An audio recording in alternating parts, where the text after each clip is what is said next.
বাবানকে একটা ফোন করি। হ্যালো বাবান, খেয়েছিস? হ্যাঁ মা, আমি খেয়েছি, আমাকে বিরক্ত করবে না।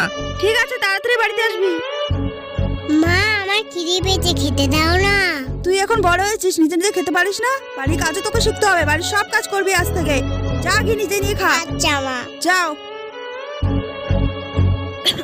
শরীর খারাপ করছে কেন, চেয়ারটা গিয়ে বসি। বাবানকে একটা ফোন করি। হ্যালো বাবান, একটু আয় না। কেন বিরক্ত করছি আমায়? রাখো বাবান ফোন। একটু শোন না, কেটে দিল ফোনটা। মা, কি হয়েছে তোমার? জ্বর এসেছে, জ্বর পুটি দিতে হবে। মায়ের জন্য একটু খাবার নিয়ে আসি। মা, বিস্কুটটা খেয়ে না, ওষুধ খেতে হবে। মা, কাঁদছে কেন? তোমাকে অনেক আঘাত দিয়েছি, অনেক খারাপ খারাপ কথা বলেছি। তুমি তো আমার মা, বকা দিতেই পারো, তাতে কি হয়েছে? মা, শরীর ভালো লাগছে? হ্যাঁ, তোমার সেবায় আমি সুস্থ হয়েছি।